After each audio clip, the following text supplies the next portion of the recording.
This is OverDrive with Hayes, Noodles, and the O-Dog on TSN 1050. That's my way. Do it like that and I repeat. Don't be scared, I ain't afraid. Just like that, come my way. That's my way. Do it like that and I repeat. Don't be scared, I ain't afraid. Just all right, here we go. OverDrive off and running. TSN 1050 online, tsn1050.ca, your home smart speaker up on the TSN app. Brian Hayes. And we got my boy Brendan Dunlop in studio. What's going on, man? What is happening, Mr. Dunlop? What a throwback. Big time throwback. I would assume 99.9% of the audience would have no idea that we used to work together. Yeah, I feel that's probably true. Right? Because we were more behind the scenes. You were probably more in front of the scenes than I was, but that's 15 years ago. We were working at Hardcore Sports Radio, an old spot on Sirius Radio. This was before the Sirius and XM merger. It was, yeah. That was long, like long before that. when they were rivals. That's right. And, yeah, you and I, we've known each other for a long time, man. It's great to see you. I know you've been doing a lot of stuff up here. And Thanks, man. how's it working being on the radio, doing a little bit of TV? I know we're not on TV this week, but. Well, maybe that's because of my appearance last week. It could have been that. Is that right? I've my whole life I've wanted to get on the 3-letter, buddy. Mm-hmm. And then maybe it's the anticipation. I get a nasty eye thing. I got a little blepharitis. Yeah, what happened? Looked like I got in a fight, man. You know what? TV makeup, man. It was the TV makeup. You're going to blame the TV makeup. It's a double-edged sword. I'm not blaming anybody in our lovely makeup department. There's here. some good makeup people over there. Some excellent makeup people. Very excellent. There's also some, men in television who wear makeup that are not as hygienic in removing it. That's right. That's me, my friend. That usually Basically, is my issue, too. I'll do that sometimes. Like, I don't wear makeup a lot. Got to be honest, I was a bit surprised you were requesting makeup last week. I have to be honest. I got a text from the Grappler. Grappler, you can confirm. Where's the makeup? I was like, this is wild stuff. Dunlop's coming in hot, and he wants to look good. I like it. First day, yeah. Generally speaking on this show, like the lights they're bright. The lights are bright. They are bright in here. I also didn't realize this was going to contribute to it. So there's actually a couple listeners, doctors, who chimed in and said, hey, blepharitis is no joke. This guy's not talking about some great point guard from Lithuania. This is a real problem. Real problem. And it was. And you're still fighting it right now. Can you see the eyes a little droopy? I can see it. Like, it's, you know what's awkward? It's really awkward. Like, I knew. Not anymore. Now we're just having the pre-show meeting on air. It's out there. But when someone's got something going on with the eye. Yeah. And you're looking at the eyes, and you're like, what am I supposed to do here? Because I know you're probably a little bit self-conscious of the fact 100%. That the eye is a little bit off. Because I have the same issue. Like, I have allergies that are brutal, and sometimes my eyes will, like, blow up. Yeah. And they'll go, like, bloodshot. And, like, I've had of course, who has no filter. He's like, dude, you got pink eye. And I'm like, shut up, you idiot. Like, we're on the air right now. We're on TV. No, I don't. I'm telling you, I just had an allergy attack, and my allergies and they're exploding. Yeah. Give me 20 minutes, it'll fade. Sure. But when someone points it out, I'm like, that's all they're looking at. They're like, what's wrong with this guy? Yeah. What's wrong with this guy? And now I'm looking at your eye. I'm going to look at that, your right eye, basically for 3 hours. I feel more comfortable because I actually don't feel the discomfort, whereas when I was sitting next to Peter Holland, it could hurt. It felt like he'd punched me in the eye. Really? What that experience would have been like. I'm glad that he didn't punch me in the eye. Yeah. I went to L.A., was working the CONCACAF Gold Cup, and I thought, for sure this is going to go away. Just, hot compress, use the ice. Well, I didn't realize that the ice was making it worse, right? I thought the ice was going to, like, take the swelling away. It just looked nasty. So I'm walking around with sunglasses for like 4 days. Well, like, that's a good time to do that, though. You can pull that off. Yes, I guess so. But when you're the only person at the Cheesecake Factory at 9 o'clock at night wearing sunglasses, it looks weird. Valid. You got to get to, like, what is it, Nobu? Is it Nobu? Is that the big spot? What's the big Nobu, spot? I think. Nobu. Right. Didn't go there. No, definitely went to Cheesecake Factory. Yes, Cheesecake Factory, that's a different. If you're at Nobu with shades, they're probably like, that guy's A-list. Yeah, maybe that's what it was. That guy's A-list. But I don't carry myself like A-list. I think, like, I get the look, especially when I'm in soccer circles. They're like, is that an ex-player? Like, he looks like he's getting rounder, like, but he looks sort of familiar. His hair you're looking good, man. You're looking good. I maybe get that, but no one's ever said A-list. So you were out in L.A., and I love L.A. I find L.A. gets a bad rap. For whatever reason. There's a lot of reasons, man. You think have you driven in L.A.? I've driven in L.A. multiple times. I will admit, we went there as kids. Like, my family took, I think that was our first trip. I don't remember how old we would have been. And I remember this vividly. We were at a restaurant. My mom's purse got stolen. Oh, wow. And that was back when you were dealing with like traveler's checks and stuff. Sure, Basically ruined the whole trip. Oh. Yeah, it was one of those buffet situations. We went up, she left the purse at the table, we came back, boom, it was gone. And that wasn't the best first impression. I was going to say. Of LA. But what saved that trip? Like you met Mickey Mouse after? Yeah, basically. I don't know why, because Florida was around. I'm not sure why we went to LA. But we went to LA, and yeah, we did Disney out there, and my mom got robbed, and that was it. That's all I can really remember from that trip. But since then, I've been to LA a couple times. I love it. Huh. I love LA. I enjoyed this. You're not a fan of LA. I'm not a fan, man. You're not. The weather's beautiful. The vibes are cool out there. I love it. I think the vibes can be cool. I think unlike some other places, and I mean, in Toronto, there's a wide variety of places that are good and bad as well. Right. But I think that at least there's a bit more. I don't want to say like unison, but that vibe kind of like translates through much of the city. Yes. Whereas it's considerably more pocketed in LA because of all the sprawl. So if you happen to be in a place where the vibe is good, you tend to stay in that place. I also think that that's part of the problem with the city, that it is very isolated, right? You kind of stay where you are, right. As opposed to here, where I don't know about you, but it's not a walking city. LA. It's also not a walking. LA city is not a walking city. You got to be in the car. Yeah, and the weather, the weather can be nice, but the weather can be a problem too. I think I think it makes you I love LA. Static. I love LA, but you love SoFi, right? You're at SoFi Stadium, and you're making a claim that when the World Cup comes here in 26. Thanks for the setup. Yes. It has to be at SoFi. The debate is over. Sorry, MetLife. You don't have a chance. Okay? It was never going to the Azteca. SoFi Stadium is exceptional. See, I've heard Dallas is in the running. Like Cowboy Stadium is in the running because of how big it is. And, like, I don't know if Jerry Jones would have any pull with FIFA, but he might be willing to give the old, hey, let's meet in the back, and I'll make sure everyone's happy. Well, they are prone to being accepting of that. I don't think Jerry has to say anything other than to repeatedly say, hey, Johnny, 100,000 in here. Yeah, exactly. Hey, FIFA, 100,000 people in there. Because 72,000 at SoFi. So there you go. That might be a trump card right there. But that might be a mic drop. But you like SoFi. You're on the bandwagon. It's I love this term. It doesn't sound as good in our accent as when the English say it, but cathedral of football. And the Chargers aren't pulling the weight here, but you can call SoFi Stadium a cathedral of football. Yeah. Both brands. Yeah. Mexico and Panama in this Gold Cup final on Sunday that was working. Wherever Mexico play, they turn it into an epic party. The atmosphere is incredible. In this place specifically, it was off the charts. It sounded like 100,000 people in there. And I think that you're going to get that with any passionate crowd, not just and that's what comes with the World Cup, right? Like a World Cup final, but it also becomes very corporate, and especially in the U.S. I mean, that's something you got to consider. You go to SoFi, it hosted a Super Bowl a couple of years ago, and the Super Bowl is no longer about blue-collar fans. It's no longer about tailgating. It's about who's got the most money and who's got a corporate hookup. And I would assume the same thing will likely apply for the World Cup final. I don't know how they divvy up tickets. Maybe FIFA has a different vibe. You know that there's going to be fans, like local fans, that do get in there. But you put a massive event in the States, you're going to have a lot of Fortune 500 people cruising around in suits. It will be. It probably won't be that loud. It will be. It's what I'm suggesting. I actually think the acoustics in the place will make up for it. And that was one thing I didn't anticipate. That LED roof that they've got on. It's top of the line. It made it, and it wasn't as hot as I thought it would be either. I was in Qatar for the World Cup with these air-conditioned stadiums. Qatar was incredible because it was the reason the games were so competitive. It was in the middle of the season, and because it was actually one of the coolest World Cups ever. They're not playing in 100 degrees like they were at USA 94. Right. And they're not going to do that if they play at SoFi either. That's the thing. BMO, though, will be rocking, man.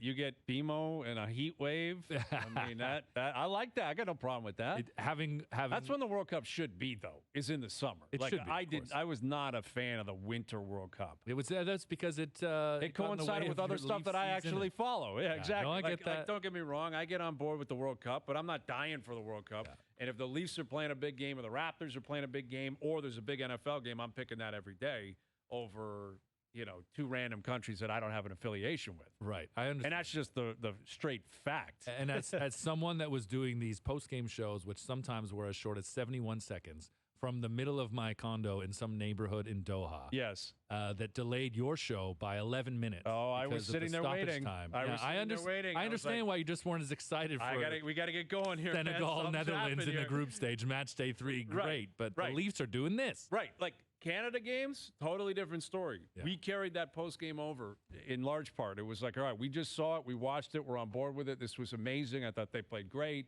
Whatever it was going to be, whatever the breakdown was going to be. Wow, did you just hear what Herdman said? This is amazing. Yeah. But to your point, Senegal versus the Netherlands, when Matthews scored 3 the night before, probably going to get pushed aside. the same way. Probably going to get pushed aside. I saw the tweets when I was doing OverDrive, and it became a little too soccery.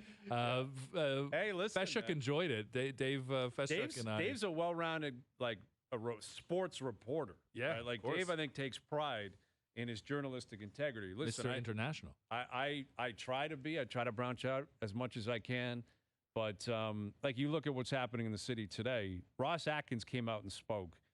And he spoke out, I guess about an hour ago he was speaking. And that says something to me. That Ross is coming out after what happened to Manoah last night. After Ryu had to start up in AAA. And we're getting close to the trade deadline. I'd love to hear from him. He's never going to show his cards. He did say they'd lean towards a right-handed bat today, which is informative, and I think some people have been suggesting that would likely be the case anyway. I've seen some rumors, reports, where they look at Teoscar Hernandez as a comeback guy from Seattle if Seattle continues to fade. I did notice he mentioned right-handed bat and the idea that they would lean that way. Shohei Ohtani happens to hit left. I'm a little bit concerned about that. But I don't think it was a coincidence that Ross came out, considering what happened last night. And what happened with Alek Manoah. And we were discussing it yesterday on the show, how different the feel was leading up to last night's start compared to his first start when he came back and started in Detroit, because he had been coming off the stint in the Florida Complex League. It was the first time we had seen him in a month. The last time we had seen him, it was a mess. And there was a lot of curiosity and, quite frankly, a lot of surprise and shock from myself included that they even decided to bring him up as quickly as they did. Right. But it went well, right? It went well. He pitched well. They got the win. He got the mojo. And then, boom, they hit the All-Star break. They shut down. And clearly that was a strategic play to kind of get the herd moving in a different direction, right? Like, let's get him out there, prop him up, let him pitch well. He did that. Now it quiets down. And it did going into last night. But with that performance last night, I think the next start becomes incredibly loud again. Yeah. Like, I think it gets louder and louder and louder. Schneider protected him last night. We'll play that clip in a moment. I would expect nothing less. Ross Atkins protected him in many ways. I would expect nothing less. Yes, he got jobbed on some of those strike zone calls last night. Yes, there was some shaky defense. Yes, a couple of unlucky bounces. The stat line is what it is. It was ugly. It was ugly again. And I feel for the guy because he looked dejected again in that same dugout. The last time we saw him up here, prior to that Detroit start, he was in that same dugout. He couldn't get out of the first inning, and he looked broken. And last night, they were kind of similar vibes, him sitting there in the dugout, man. It's not a good scene. It's not a good scene. I hope, though, that he can at least put this one behind him. The fact that he had that good performance against Detroit, yes, it's Detroit. We can all say that. But it's still the majors. And I think that he's one of those guys. What they try to do is sending him down to the complex league. When was the last time he pitched with a gap in talent like that? Maybe age 12? Yeah, exactly. Like, I think it's hard for those guys to play down to that level or have the other side play up. And in general, that type of environment would work for some people, but not someone like Manoah. And in general, you never know how to, it's not one-size-fit-all treatment or reaction to these types of situations. I want to see him have a good performance the next time out, and it's just as simple, as it sounds, like it's inning by inning. What sucks is all those factors you listed last night that worked against him. And the fact that, Schneider got him out when he did and Atkins will continue to protect him. He has the support. Like, this team wants to see him turn it around. They need him to turn it around. They're not trying to, just cash out now and put him in the shop window. I think there's a lot of examples of guys in the past where that was the case. They would run this far into the season, trade deadline comes, man, this guy's not turning around. Let's just get something for him. The Jays at least aren't doing that. No, because they've seen it, right? Like, it's not. This isn't hype. This isn't like Nate Pearson, where Pearson never did it consistently in the major leagues. Yeah, he never did it, and yet they still continue to show faith in him and believe in him. And now he's factoring into what they're doing. In fact, he came into the game last night. but he never got there. Manoah arrived, and he put his stake in the ground that he was here, and he was a stud, and he was someone to be reckoned with. And he earned the opening day start. He earned the ball in game 1 of the wild card last year. And as a result, he earns, I think, a longer leash, and he earns some support, and he earns some optimism that he can find it again. Yeah. But last night, again, he had no zip on his slider. It's been a huge issue all year. His velocity was down. He can't punch guys out. And I know the Soto at bat is what people are buzzing about last night, and I get it. And was there a strike 3 call in there? Yes. But that's the human element of baseball. It's not always going to go your way. And if Soto, who is a great batter, is going to battle you and battle you and battle you, you got to find a way to win that AB. And if you don't, you got to keep it in the park. Like at a minimum, if you're going to lose that, it's got to stay in the park. Here's what John Schneider had to say last night about Manoah. You know, you look at the first couple innings, and yes, close pitch and ball off the bag, and George loses one of the lights, and momentum is a big thing in the game too. You know what I mean? And you kind of look back and say, okay, maybe he saves 20 pitches or so and gets on a little bit of a roll. You never know, but I don't think it was a step backwards. You know, all the things that we've been talking about, him improving on, I thought he continued to do so tonight. So again, they're talking this guy up as if the result of the game doesn't matter. And that, I think, is going to be frustrating for the other players, certainly for the fan base. And at some point, that's going to have to come to an end because struggles in April are one thing, struggles into May are another. Like, you're into late July.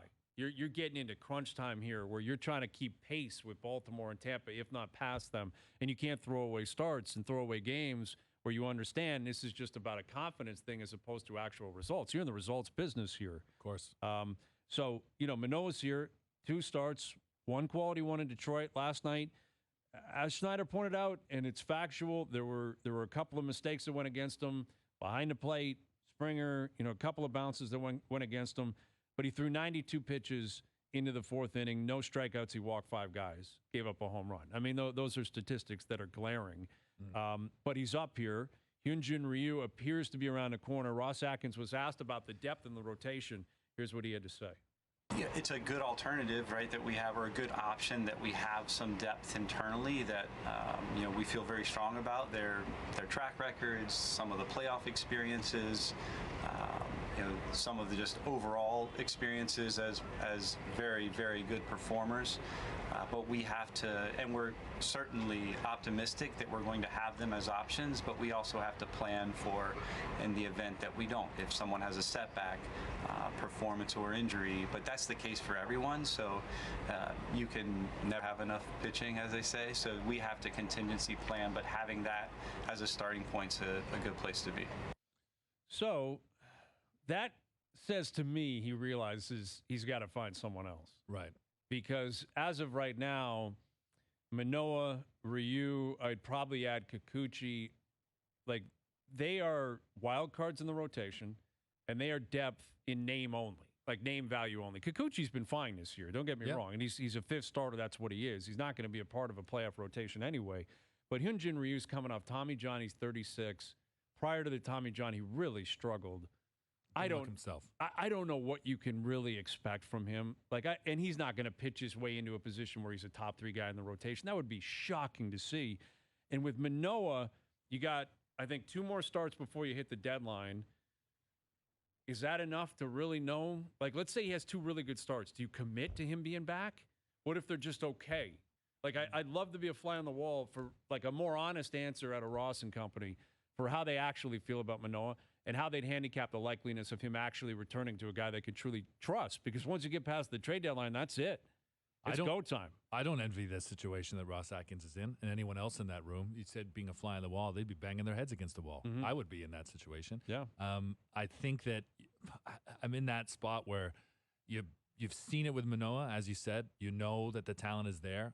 There's this belief that you just got to get over this hurdle. But this is a mountain. Mm-hmm. This is a massive It's not just a hurdle. Mountain. It's a big It's not one. just a hurdle. How much, do you support and provide resources and a scenario for someone to figure it out before you hurt yourself? I think the Jays are in a situation where, given how this division has gone this season, if you sell low and Manoah finds it somewhere else, how long will you regret that?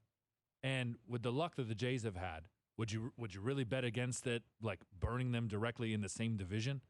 Like, I feel like it would be the Red Sox or the Yankees that would give this guy the opportunity. And if he turns it around and then burns you in the same division for the next few years, maybe that's my Toronto sports pessimism. It doesn't seem like they're sending him to Oakland or out to pasture. It feels as though it would come back to burn them, which is part of the reason why I think they put so much into it. They do believe in the guy. They're also afraid that, this could come back and burn them. Well, I don't think they make a move before deadline. See, I'm the way that this front office has approached the rotation and how much money and resources they put into it, it will tell you that they are a big believer that you have to have it, right? They paid Kikuchi, they paid Barrios, they paid Bassett, they paid Gausman. Like, those are 4 veterans they gave big, hefty contracts to. That's a lot of money to the starting rotation. The only guy on the cheap was Manoah. They gave a lot of money to Ryu. They did. Like, if Manoah stepped out and Ryu stepped in, the cheapest ticket would be Kikuchi at like $13 million a year. Like, that's an expensive rotation and a veteran rotation. That would suggest that they have a belief that you have to have it. You got to shorten the bullpen as much as you can, and you need to know what you're getting on the mound every night from the first through 5th inning, first through 7th inning. They're not going to – I don't think they're going to sell Manoah down the river. I don't see that being the case. But what you're dealing with is, at this point, based on what Schneider said, you want to give him an opportunity to redeem himself. You want to give him enough rope where he can find a way to pull himself out of it. But at some point, you're risking the rest of the team. And you're risking wins and losses that can really burn you when you're in a race the way that they're in a race. And they're likely going to be in a race the rest of the way. Right, I think they're making the playoffs. I think even with Manoah making another couple starts, even if they're poor starts, they can still dig around that and they can find a way to win around that. But there has to be a line drawn in the stand where we say that's enough. Like, even though you love the guy, even though you have faith in him, even though you still pencil him into your 5-10-year plan, he might have to come out of your final 60-game plan in the 2023 season. Right, at the risk of really doing damage to the rest of the team and to the bullpen every 5 days. With Ryu coming back, does his performance put more pressure on Manoah? Like, if Ryu comes back and he's trash, I don't think they're looking at a 6-man rotation, like, seriously, right? Like, because you want Gausman out there every 5th day. Yeah. You want Bassett every 5th day. You want Barrios the way he's been pitching every 5th day. Mm-hmm. And if you're trying to ease Ryu into it, that's one thing.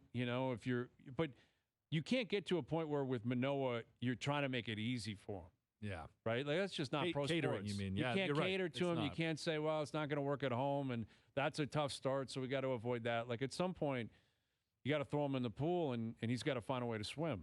You talking about not giving away games, the fact that they still are kind of comfortably in a wild card spot, they think that runway is a little longer. I feel as though that's why they're not feeling the pressure of the trade deadline and thinking that they can continue to, whatever term you want to use here, like coddle the situation, treat these starts differently. I think you're right. You do run the risk of irritating the room that, like, this guy's not performing. Yeah, it doesn't mean they don't love the guy personally, but you know how rooms work. Like, you're as strong as your weakest link. Mm-hmm. And if he just can't bring it, at some point, the other guys are going to say, it's not fair, man. Like, we need someone in there we can trust. That is pro sports. And in terms of the approach to the trade deadline, you got to ask yourself, are you just doing what you can do to make sure you make the playoffs, or are you doing what you're doing because you want to win a World Series? Right. And those are two different things, right? Like, there's a lot of teams make the playoffs now. With expanded, wild cards and all that, there's a lot of teams that make it. Only one can be dancing at the end. Do you think that anyone in the Blue Jays organization really believes they can win the World Series this year? I think they do. Still. I think they do. I think they might feel like they need a couple things more to break their way. Sure, yeah. But I don't think it's something like they need something so outlandish, so crazy. Like, you look at the Yankees and what they're dealing with. And Grappler was talking about this. I can't remember which insider in baseball was breaking down the Yankees need. Who was that? Was that Buster Olney, or it was Mark Feinsand was saying that? Yeah, of MLB Network. And he was like, they need this, they need that, they need someone behind the plate. They could use 2 stars. It was like, that's ridiculous. That's a total retooling. It's a total retooling. Like, I don't think you're looking for miracles here. You're looking for probably one more stable arm in the rotation, one more power arm ideally in the bullpen, maybe on top of Chad Green, who's returning. And I think you look at the lineup and you're like, can Alejandro Kirk bring something at some point down the stretch? Can he revert to what he was last year? Can he find a little bit more pop? Again, it's not that they're going to be the best team in the league. It's not that you're going to feel like this is a guarantee that it's World Series or bust. But I think you can be a very good team in a somewhat watered-down American League, and if you get there, anything can happen in baseball. Anything's happened in this division because of the scheduling, which I thought was going to play a massive factor and benefit the Blue Jays. It's kind of affected the entire division where you've got 4 pretty good teams, and you're not seeing the benefit to not beating up on each other as much as I thought you would see. Yeah, it's like the Yankees lost again last night. Yeah. They lost again. Baltimore, I think all 5 teams might have lost last night. But I mentioned Alejandro Kirk. You know who else could probably bring something to the table is Dalton Varsho. Varshaw's killing him right now at the plate. Killing them. He hasn't had an extra base hit in like a month. And he hasn't hit a home run in like a month. I don't think he's had a multi-hit game in like 5 weeks. It's crazy watching this guy struggle. Again, he's bringing a lot defensively, but he's not doing it. He left 3 guys on base last night. They left 19 guys on base. It's a staggering amount of non-clutch hitting. Yeah. That's a staggering amount. Trust me, buddy, as a Detroit Tigers fan that watched them just drown in the postseason because of that very factor, that and an awful bullpen. I see that with the Blue Jays, and it's a trauma wound for me. Yeah, I can understand that. OverDrive brought to you by FanDuel, bringing you everything from the opening line to the final score. All right, Josh Lewenberg will join us. We got into a report earlier this week about Masai Ujiri and his standing within the Raptors organization, with Larry Tannenbaum possibly selling out and moving on. What does that mean for Masai and company? And what are we hearing on Pascal Siakam? What's up with the Damian Lillard deal? And is there some sort of a Raptor connection if and when that deal actually goes down? That and more coming up with Josh. Brendan Dunlop is in here. I'm Bryan Hayes. OverDrive continues. TSN 1050 and on the TSN app. Now, back to OverDrive with Hayes, Noodles, and the O-Dog.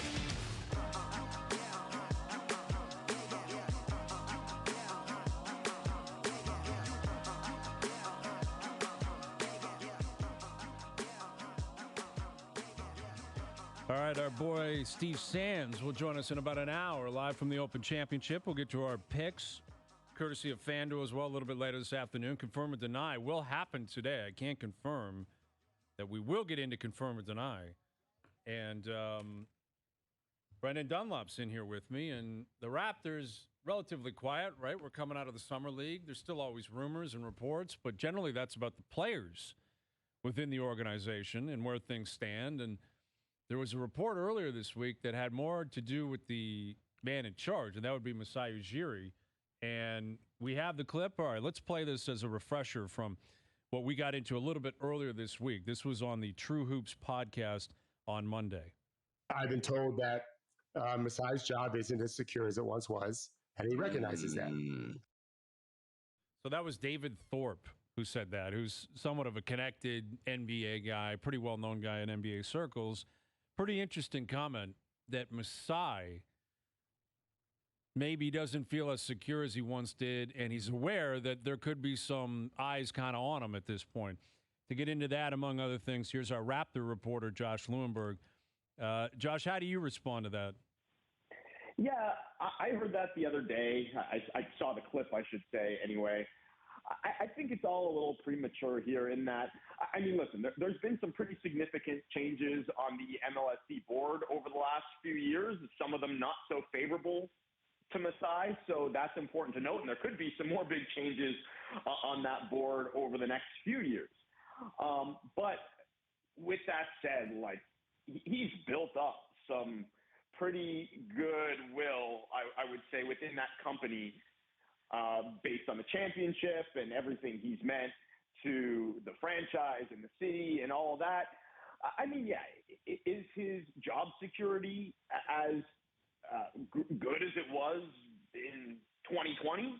Probably not, but I still think you look around pro sports and probably have a pretty hard time finding too many executives that have as much job security as Masai Ujiri does. I mean, it's still pro sports at the end of the day, right? And it's a brutal, what have you done for me lately business. So I think anybody's job security could change pretty quickly depending on a few missteps here, a few rough years there, and anybody is going to find themselves on the hot seat. I do think it's interesting. I can tell you that Masai is very, very aware of the discourse surrounding the team right now and how much things have shifted over the years, and the fact that he has used up, I would say, some of that goodwill over the last couple of years. Credit to him, though, that it hasn't really affected his approach at all, at least not in the way that it would some other people. I mean, consider his predecessor and former boss, Bryan, who just about every time it seemed like he was on the hot seat, he would make a move to reflect that, including most notably the Rudy Gay deal, trading for Rudy Gay, which was short-sighted and ultimately put Masai in a pretty bad spot when he took over. So Masai isn't doing anything like that. At least he hasn't yet. He's been patient the whole time he's been here. He remains patient, maybe to a fault, like for better or for worse. That's kind of who he's become here. And I think if anything might put him on the hot seat eventually, it could be his overvaluing and reluctance to trade his own guys. And I think that's what we've seen here over the last few years. It cost them it led to them losing Fred VanVleet for nothing. And now they're kind of in the same dance with Pascal Siakam and OG Anunoby, where they're asking for the world. And the clock is ticking. Those guys will be free agents, assuming they're not extended, next summer. Well, that's it. And, you mentioned in 2020 the amount of security that Masai had. I would argue Nick Nurse said the same in 2020, and we know what happened there. And obviously coaches are more disposable in sports than executives. Executives have a longer shelf life. But Masai is not immune to having to step in front of the board and tell them what his plan is. And if he stepped in front of the board 2 months ago and said, I plan on keeping Fred VanVleet, and Fred's not here, you got to go back to the board and explain what happened. I would assume that would cause the internal heat to be on Masai, not to the point where he's legitimately, close to losing his job or it's a must-win season for him or anything like that. I don't think it's even close. But I think he's got to explain a plan. And once you get beyond the board, Josh, I think he owes it to the fans. Because you talk to fans all the time. I talk to fans all the time. Everything I get is, what are they doing? Yeah. Like, I don't get the impression like people really know what Masai Ujiri's plan is. Yeah, and I would hope that the board has a better idea than we do of what that plan is. But even internally, and this is something that I reported after VanVleet left, is the Raptors were really, really confident that they could either bring him back or get something back in a sign and trade. And the reason why is they figured, okay, well, VanVleet leaves. The teams that he's going to want to go to are the good teams that don't have cap space that are going to need to do a sign and trade. Like up until a few days before it actually happened, they did not view the Houston Rockets and all of their cap space as a legitimate threat. So, yeah, if he's going into the board and presenting them with that, oh, well, we're not going to lose him for nothing, and then you lose him for nothing. As we were saying, I think we described it as the disaster scenario. If that were to happen, that was probably the darkest moment, certainly one of the darkest moments in Masai's tenure with the Raptors and his career as an executive. This is something I wrote after VanVleet left as well, is that Masai was around when Chris Bosh left the Raptors in 2010. He was an assistant to Bryan and swore that if he ever got the top seat, the main job at the top of a front office, and he did in Denver shortly after, that he would never let that happen again, losing somebody for nothing. And that just happened. And I do think that sets the Raptors back quite a few years.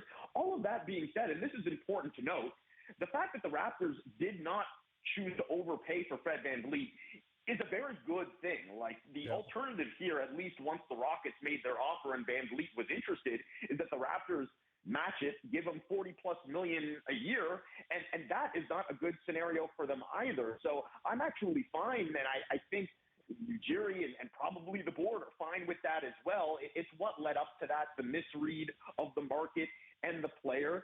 And then something else that you mentioned as well is the coaching change. We always say that with executives because, executives, it doesn't work the same way as coaches in terms of the turnover and in terms of the job security. But one thing we always say with executives is once somebody brings in their own guy, they fire somebody, they bring in their own guy, that starts the clock on them. And I think that's what happened with Dwayne Casey and Nick Nurse. back in 2018. Obviously, that worked out really well, and I think that extended the job security for Ujiri, but this puts him in the hot seat again, letting go of Nick Nurse, bringing in Darko Rajakovic, and yeah, it's going to have to work, because I mentioned this earlier, results-based business, and when the results aren't there, when you're not doing well enough for long enough, then nobody is safe, no matter how much job security you think they have.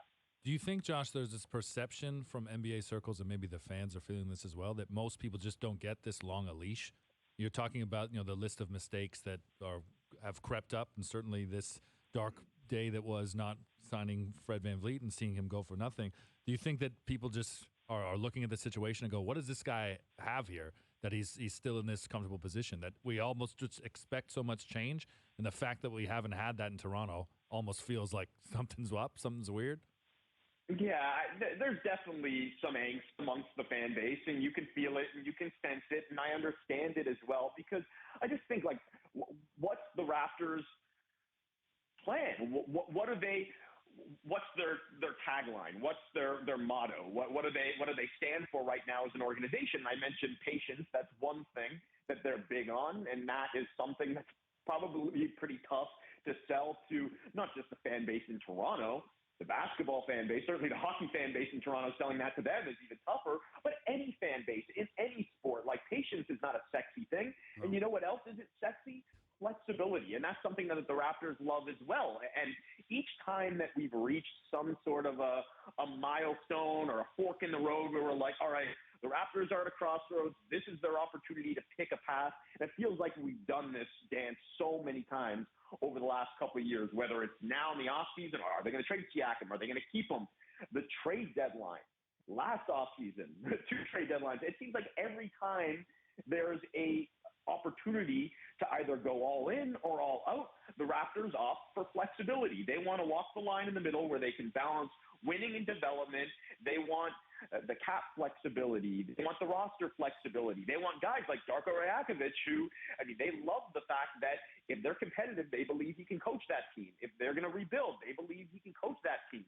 That's the way they're managing this team right now, but that's not what people want to see, generally, at least in 2023. Like, it's almost become acceptable now to do something that would have been, I think, probably hard to stomach 10, 20 years ago, and that's rebuild. Fans are okay with it. If that's the plan, is all right, we're tanking, we're rebuilding, we're going for Wembanyama or whoever's up next, But to sell a team on mediocrity right now is pretty tough. And I'm not saying that's what they're doing, but that's sort of where they're at. Yeah. And until there's a clear plan of, all right, we're going to be contenders, or all right, we're tearing things down, I think there's going to continue to be that aim.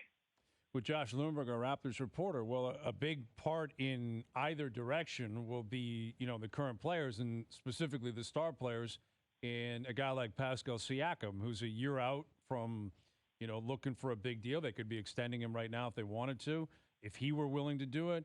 And his name is out there. It seems like every other day there's someone else linking him to Atlanta. Is he going to be involved in this Dame Lillard deal? Would Indiana come calling? I've seen basically every team in the league connected to him, or it feels that way. What is your read on the Siakam situation as of today? Yeah, well, I'll say this.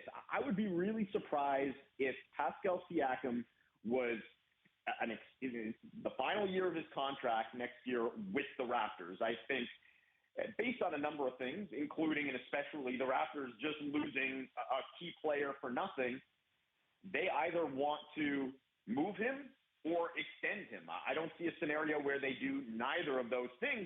The only thing is, from what it sounds like, neither of those things are imminent right now. I don't think they're close to trading him, because I don't think they've gotten anywhere close to the type of offer they're looking for Pascal Siakam. And that goes back to what I was saying in terms of overvaluing their guys, or maybe even accurately valuing their guys. I just think that based on where the trade market is right now, they're not liking what they're seeing out there, what they're being offered. And I don't get the sense that an extension is imminent right now either. So something has to give here. My personal opinion is the only way you trade a guy like that, a top 20, 25 player in the NBA, is if you get that type of package that you're looking for, or, and this is the really interesting part to me, is if he won't sign that extension. Because while it seems like their camp, the Siakam camp, from what I've heard, is open to talking extension, there is a possible incentive here for him to hold off, the bet on yourself scenario, where if he makes All-NBA next year, he's eligible for the Supermax and a lot more money as a free agent next summer. So if he's in a scenario where he wants to wait things out, I just don't think you can get into that if you're the Raptors. You risk being in that same Van Vliet position, not only with Siakam, but remember Anunoby, as you mentioned, free agent as well. So in that scenario, I think that's the only scenario in which you consider trading him for less than he's worth. But yeah, I mean, they've got to figure that out over the next couple months, because really risky to go into next season with both Siakam and Anunoby going into the final year of their deals. We'll see what happens. You'll be all over it. Thank you, Josh. We appreciate it. All right, guys. Talk soon. Josh Lewenberg, our Raptors reporter. And a lot of angst in the city about contracts. You know, big players, big names needing contract extensions. All at the same time from the same company that owns all the teams. Yep. Pascal, OG, Rico Austin, Bernardeschi. William Bernardeschi, who if he left, I don't think anyone would care necessarily because of how that's gone. The people are begging for him to go. It hasn't gone so well with him. No, it hasn't. Yeah, although Bob Bradley's out, so he must be happy. Isn't he supposed to be happy and play well now that Bob Bradley's finally gone? That was the rumor. That's that what he the wanted. Italians just wanted Bob Bradley gone. Got to get Bob out. And Mark Anthony Kaye is gone as well, too. Yeah. So you'd think they'd turn things around, but no dice. Hasn't worked out for TFC. No dice. All right, we've got Mike Golick Sr. coming up. Some big news about Hard Knocks as well, the show on HBO, about what they're not going to show you this upcoming season. We'll get into that. We'll tell you about it. OverDrive continues, TSN 1050 and on the TSN app.